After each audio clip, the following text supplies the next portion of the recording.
Judges chapter 1. After Josh totally passed away, the Israelites were like, "Whoa, Lord, who's gonna go up first to throw down with the Canaanites?" And the Lord was all, "Judah's got this. I'm totally handing over the land to him." Then Judah hit up his bro Simeon, and was, "Bro, come ride this wave with me in my territory, and help crush these Canaanite dudes. Then I'll totally back you up in your turf too." So Simeon was down. Judah and his squad went up, and the Lord was boom, and handed over the Canaanites and Perizzites. They straight up laid out 10,000 dudes in Bezek. And then they spotted this dude Adonibezek in Bezek, and they were game on. They fought, crushed the Canaanites and Perizzites, and it was gnarly. Adonibezek tried to make a break for it, but they caught him and, oof, snipped off his thumbs and big toes. Total bummer for him. And Adonibezek was, 70 kings ate crumbs under my table with no thumbs or toes. Karma's gnarly. God totally paid me back. Then they took him to Jerusalem, and he croaked. The Judah crew lit up Jerusalem, swords swinging and flames blazing. It was wild. Then they dipped south to hit the mountain bros, the valley dudes, and everyone chilling in the desert. Judah rolled up on Hebron. Back then it was called Kirjath Arba, and pow pow pow. They took out Sheshai, Ahiman, and Talmai. Big names, now totally toast. Then they cruised over to Debir, which used to be called Kirjath Sefer, because changing names is a thing. Caleb, being the total legend he is, was, "Whoever takes down Kirjath Sefer gets to marry my totally rad daughter Aksa." And this bro Othniel, Caleb's nephew, but not in a weird way, totally crushed it and snagged the win, and the girl. So when Aksa came to Othniel, she was, "Babe, ask daddy for some land." And then she hops off her donkey super dramatic. Caleb's, "What ya need, girl?" And she goes, "You gave me this dry desert plot, but I need some springs, like water vibes, please?" So Caleb was all totally, and gave her the upper and lower springs. Hydration secured. Then the Kenite clan, Moses' in-laws and all, bounced from Palm Tree City and joined Judah in the wilderness south of Arad. They just moved in like chill neighbors. Judah and Simeon's squad teamed up again, wrecked the Canaanites in Zephath, and were, "Let's call this place Hormah, because we totally destroyed it." So Judah totally snagged Gaza and its coast, and also scored Askelon and Ekron too. Coastal vibes secured, bro. The Lord was totally riding shotgun with Judah. He helped kick out the mountain folks, but the valley dudes? Nah, they had gnarly iron chariots. Not cool. They handed Hebron over to Caleb, just like Moses promised. And Caleb? He booted those Anak bros out like a boss. But the tribe of Benjamin didn't kick the Jebusites out of Jerusalem. So those dudes just kept living there. Still roommates to this day. Then the Joseph crew went up against Bethel, and the Lord was totally backing them up. They sent out some spies to scope out Bethel, which used to be called Luz, vintage name vibes. The spies saw this one guy leaving the city and were, "Yo dude, show us the secret way in, and we'll totally let you live." So the guy was chill and showed them the way. They wiped the city, but spared the bro and his fam. That guy pieced out to Hittite land, built a new city, and was, "Let's call it Luz again." And it's still called that, no joke. Manasseh? Total bummer. They didn't evict the peeps from Bethshean, Tanakh, Dor, Iblim, or Megiddo. The Canaanites were, "Yeah, we're staying." When Israel got stronger, they didn't kick him out either. Just made M pay tribute. Ancient HOA dues or something. Ephraim also flaked on driving out the Canaanites in Gezer. So those dudes stayed and blended in. Zebulun didn't clear out Kitron or Nahalal either. The Canaanites stayed, but ended up being tribute bros. Asher? Same story. Didn't evict anyone from Akko, Zidon, Oleb, Akzib, Helbah, Aphik, or Rehob. They were just Waitevs. So the Asherites just lived in the middle of the Canaanites' full-on neighbors, no eviction notices or anything. Naphtali also didn't kick out Beth Shemesh or Bethanath. But the locals did pay tribute, partial win. Then the Amorites totally pushed the Dan crew into the hills. They were, "Stay off our turf, brothers. No valleys for you." The Amorites squatted in Mount Heres, Aijalon, and Shalbim. But eventually, the Joseph crew flexed hard and made him pay up. The Amorite territory stretched from Akrabim Pass and up the rock slopes, from the edge of nowhere to the highlands, dude. Judges chapter 2. So this angel dude from the Lord came up from Gilgal to Bochum, and was all, "Yo, I brought you out of Egypt and took you to this rad land I promised your ancestors." I totally said, I will never bail on you. But you guys? You weren't supposed to make pinky promises with the locals or worship their bogus gods. But instead, you totally partied with them and didn't smash their altars. So now why'd you do that? Because of that, I'm not kicking those peeps out anymore. They're gonna be thorns in your sandals, and their gods will totally trip you up. When the angel said all that, the Israelites were super bummed and started bawling their eyes out. So they called the place Bochem, which is Crybaby Town, and they offered some major sacrifices there. After Joshua dismissed everyone, the Israelites totally pieced out to take their own turf all tribal style. The people were vibing with the Lord while Joshua was around, and even when the old school leaders were still alive, the ones who saw all the epic stuff God did. Then Joshua, son of Nun, servant of the Lord, passed away at 110 years old. Total legend. They buried him in his hometown zone, Timnathers, in Mount Ephraim, right near Gash Hills. Then that whole generation was gone, and the new kids? They didn't know the Lord or remember the rad things he did for Israel. So the Israelites started acting all shady and worshipped these bogus Baal deities. They ditched the Lord, who literally saved them from Egypt, and followed all these weird local gods. Total betrayal vibes. They went full rebel mode, worshipped Baal and Ashtaroth. It was mega cringe. So the Lord got seriously ticked and let their enemies take them down. He sold them out big time. Every time they tried to fight back, the Lord was nah, not today. And everything turned into a total fail. It was rough, bro. Then the Lord was, okay, fine, and sent judges to save them from their enemies. Total superhero vibes. But even then, they didn't listen. They cheated on God with other gods. It was spiritual ghosting. Still, every time the Lord gave them a judge, he felt all the feels and helped them out while the judge was alive. But once the judge was gone, back to their old nonsense. After the judge died, it was rewind time. They got even worse. Double down disobedient. Zero chill. The Lord was totally furious and said, because these people broke my deal and didn't listen, I'm not going to drive out the nations Joshua left behind. Let's see how they handle that. I'm testing them, seeing if they'll actually walk in my ways like their ancestors, or just flake out again. So yeah, the Lord let those nations chill instead of giving Israel the clean sweep. Divine patience activated. Judges chapter 3. So these are the nations the Lord left behind to test Israel, especially those who hadn't experienced the gnarly wars of Canaan. He did this to teach the newer generations how to, wage war and stuff. Specifically, the 5 big kahunas of the Philistines, all the Canaanites, the Sidonians, and the Hivites living in Mount Lebanon, from Mount Baalhermon to the entrance of Hamath. These nations were left to see if Israel would totally listen to the Lord's commandments given through Moses. So the Israelites ended up chilling among the Canaanites, Hittites, Amorites, Perizzites, Hivites, and Jebusites. They even married their daughters and gave their own daughters to their sons, and started worshiping their gods. The Israelites did some majorly bogus stuff in the Lord's eyes, forgetting him and serving Baalim and the groves. So, the Lord got super ticked and handed them over to Chushan-Rishathaim, the king of Mesopotamia. They served him for 8 years, but when the Israelites cried out to the Lord, he raised up a totally righteous dude named Othniel, Caleb's younger bro, to save them. The Spirit of the Lord came upon Othniel, and he became Israel's judge. He went to battle, and the Lord delivered Chushan-Rishathaim into his hands. The land had peace for 40 years, and then Othniel, son of Kenaz, passed away. But then the Israelites messed up again, and the Lord empowered Eglon, the king of Moab, against them. Eglon teamed up with the Ammonites and Amalekites, defeated Israel, and took over the city of palm trees. So, the Israelites were stuck serving Eglon for 18 years. Then they cried out to the Lord again, and he sent them a deliverer named Ehud, a left-handed dude from the tribe of Benjamin. Ehud made himself a double-edged dagger, about 1.5 feet long, and strapped it to his right thigh under his clothes. He brought a gift to Eglon, who was super hefty.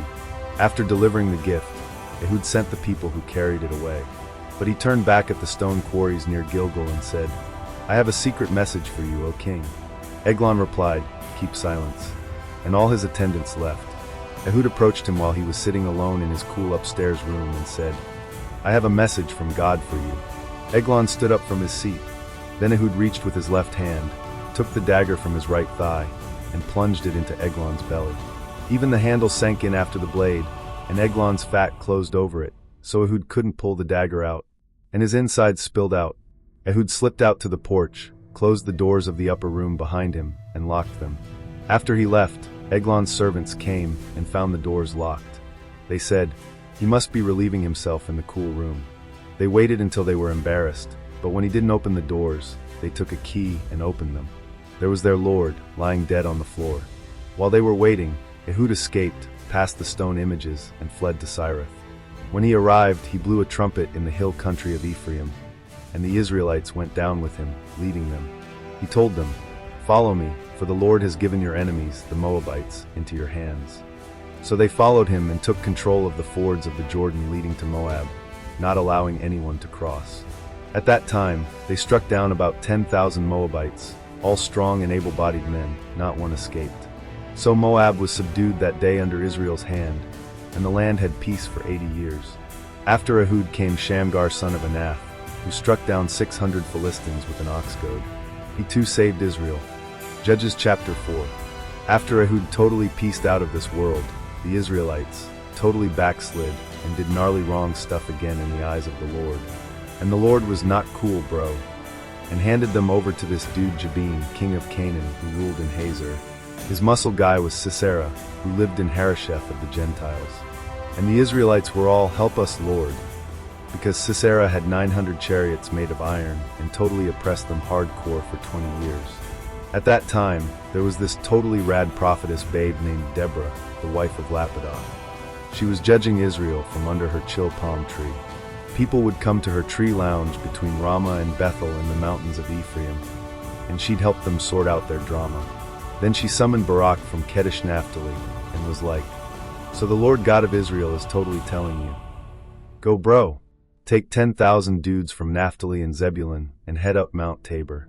I'll totally lure Sisera to the river Kishon with all his gnarly iron chariots and warriors, and I'll hand him over to you on a silver platter." And Barak was like, "Okay, but if you come with me, I'm down. If you don't, I'm not going anywhere, babe." And Deborah was all, "Totally fine, but just so you know, the glory of this one won't be yours. Bro Sisera's gonna get taken down by a woman. Let's ride." So she and Barak headed out to Kadesh. Barak called up the tribes and got 10,000 righteous dudes rolling with him, and Deborah tagged along like a total legend. Meanwhile, Heber the Kenite had ditched his clan and set up his tent near Kadesh. Kinda random, but it'll matter soon. Someone spilled the beans to Sisera that Barak went up to Mount Tabor. So Sisera gathered all his 900 chariots and all his peeps and rolled deep to the river Kishon. And Deborah was like, "Dude, today's the day. The Lord's totally going out before you. Get up and crush it." So Barak surfed down Mount Tabor with his crew. And the Lord straight up freaked out Sisera and his army, and they panicked hard. Sisera ditched his chariot and totally ran for it. Barak chased the whole army and wiped them out. Not even one Canaanite dude escaped. 0 survivors, bro. Sisera ran to Jael's tent. She was Heber the Kenite's wife, because there was good vibes between her man and Jabin the king. Jael came out like, "Hey there, Mr. Warrior, come in, don't be scared." So he went in her tent, and she covered him with a cozy blanket. Sisera was all, "I'm super thirsty, can I get some water, please?" But Jael gave him milk instead and tucked him in like a sleepy babe. Then he said, "Okay, stand by the door, and if anyone asks if I'm here, say nope." Then Jael got savage. While he was snoring hard, she grabbed a tent peg and a hammer and nailed him literally to the ground. Brutal but righteous. Just then Barak rolled up looking for Sisera, and Jael was like, "Yo, come inside. I'll show you the dude you're looking for." And boom, there was Sisera, flatlined with a peg through his head. So that's how God totally trashed Jabin, king of Canaan, right in front of the Israelites. And from then on, the Israelites kept pressing and pressing until they wiped Jabin off the map. Judges chapter 5.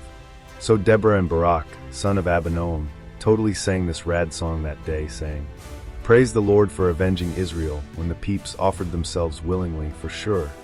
Listen up, kings and princes. I'm gonna sing to the Lord, the God of Israel totally.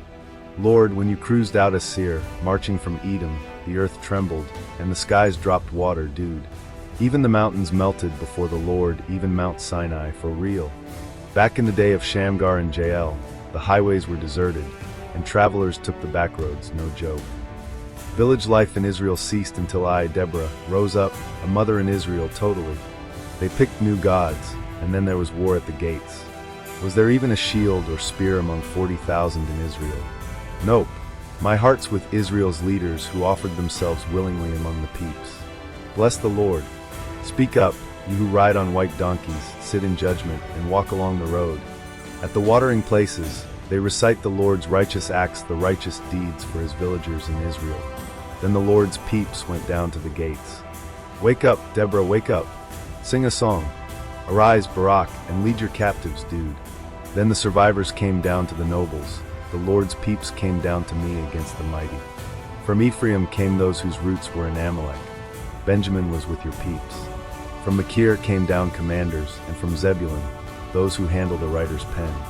The princes of Issachar were with Deborah. Issachar was with Barak, rushing into the valley. But in Reuben's divisions there was great heart-searching. Why did you hang out among the sheep pens, listening to the flocks? In Reuben's divisions there was major heart-searching. Gilead stayed beyond the Jordan, Dan chilled with the ships. Asher sat at the seashore, staying by his bays. But Zebulun and Naphtali risked their lives on the battlefield, totally. The kings came and fought. The kings of Canaan fought at Tanakh by Megiddo's waters, but they didn't get any loot. Even the stars in the sky fought from their paths against Sisera, no kidding. The Kishon River swept them away, that ancient river. March on, my soul, with strength. Then the horses' hooves pounded from the galloping of their mighty steeds. Curse Meroz, said the Lord's angel. Curse its peeps, 'cause they didn't come to help the Lord against the mighty. Jael, wife of Heber the Kenite, is totally blessed among women in tents. He asked for water, and she gave him milk. She brought out curds in a fancy bowl. She reached for a tent peg and a workman's hammer. She struck Sisera, crushed his head, shattered and pierced his temple. At her feet he sank, fell, and lay still. Where he sank, there he fell dead. Sisera's mom looked out the window, peered through the lattice. Why is his chariot so late? Why are his chariot wheels delayed? Her wise ladies answered her, and she repeated their words to herself. Aren't they finding and dividing the spoil, a girl or two for each man? Colorful garments for Sisera, embroidered stuff for his neck. So may all your enemies perish, Lord. But may those who love you shine like the sun in its full strength. Judges chapter 6. The Israelites totally messed up again and did gnarly stuff in God's sight. So he let the Midianites boss them around for 7 brutal years. The Midianites were totally harsh, dude. Israel had to hide out in caves and mountain dens just to stay safe. Every time the Israelites tried to grow stuff, the Midianites, Amalekites, and these random dudes from the east would crash the party. They camped out, wrecked everything, and left no food or animals. 0 goats. Nada. These dudes swarmed the land like locusts, camels and tents everywhere. It was like a festival of destruction, bro. Israel got super broke and desperate, so they cried out to the Lord, help us, please. And God was, I got this, and sent them a totally righteous prophet. The prophet was, okay, listen up, peeps. God says, I totally brought you out of Egypt, remember? I saved you from the mean Egyptians and those bully nations, and I straight up gave you their turf. And I told you not to freak over the gods of the Amorites, but did you listen? Oh no. Then one day, an angel of the Lord was just chillin' under this oak tree in Ophrah, while this dude Gideon was low-key threshing wheat in a winepress to hide it from the Midianites. The angel popped up and was, yo mighty warrior, the Lord is totally with you. And Gideon was, excuse me, sir. If God's with us, then why is everything totally falling apart? Where are all his epic miracles? God looked at him and was, dude, go flex your strength and save Israel. I'm totally sending you. Gideon was, whoa me. My fam is broken Manasseh, and I'm the runt of the squad. God was, trust me, bro, I'm with you. You're gonna take down the Midianites like it's one dude. Gideon said, if I found favor with you, then show me a legit sign that it's really you talking to me. Don't go anywhere, okay? I'm gonna grab an offering real quick. And the angels chill, I'll wait. So Gideon went inside, made a young goat dinner with some flatbread, bougie biblical cooking style, and brought it out under the oak. The angel was, alrighty, place that meat and those cakes on that rock and pour the broth over it. So Gideon did it. Then the angel touched the food with his staff, and boom, Fire shot out of the rock like a divine flamethrower and torched it all. Then the angel peaced out. When Gideon realized he'd just hung out with an angel of the Lord, he totally freaked out. OMG, I've seen an angel face to face. I am totally gonna die. And the Lord was, chill out, bro. No worries. You're not gonna die, okay? Total peace vibes. So Gideon was super moved and built this altar and called it Jehovah Shalom, which is the Lord is peace, man. It's still hanging in Ophrah, home turf of the Abiezrite crew. That night God was, yo Gid, grab your dad's second bull, the one that's 7 years old. Smash his Baal altar, and also hack down that sketchy grove next to it, alright? Then build me a gnarly altar up on this rock in the proper place, and use that bull and the wood from the grove for a total burnt sacrifice, got it? So Gideon grabbed 10 of his dudes and did what God said, but he was kinda nervous about his fam and the locals flipping out, so he did the whole thing ninja style, totally at night. Next morning, the townspeople woke up and were, whoa dude, the Baal altar's toast, the grove's a goner, and someone barbecued a bull on a new altar.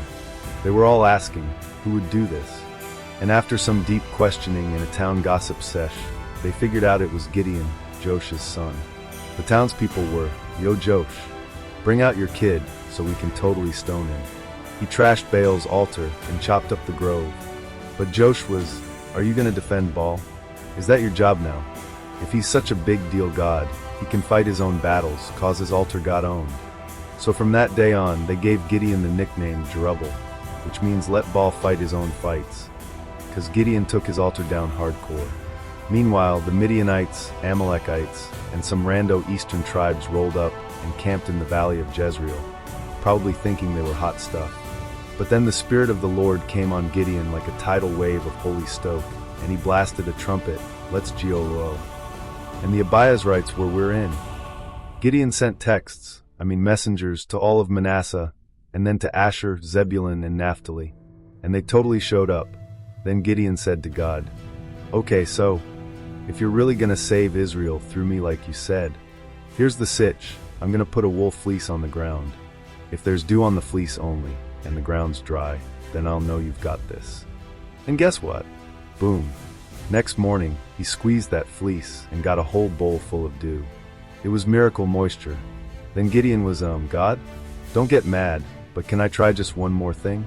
This time, let the fleece be dry and the ground be all dewy, okay? And God was totally. That night, the fleece was dry as the desert, and the ground, dripping with dew. Test passed. Big time. Judges chapter 7. Early the next morning, Gideon, aka Jerubbaal, and his crew were chillin' near the spring of Harod, while the Midianites were all sprawled out down in the valley by the hill of Moor, north side style. And the Lord was, bro, you've got way too many peeps with you. If I let y'all win like this, Israel's totally gonna think they saved themselves and not give me the glory. So here's the deal, tell everyone, if you're scared, just head back home. And whoa, like 22,000 dudes dipped out, leaving only 10,000 behind. But the Lord was, nah, still too many. Bring them down to the water. I'll do some divine filtering.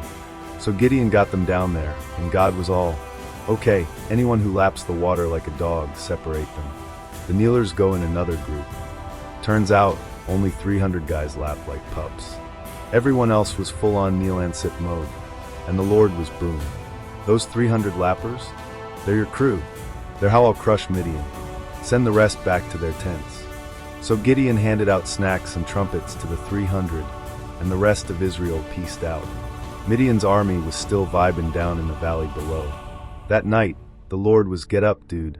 It's go time. I'm handing them to you. But if you're kinda freaked out, take your bro Fura and sneak down to their camp. Just listen in on their convo. It'll give you some courage to surf this wave of war. So Gideon and Fura crept to the edge of the enemy lines.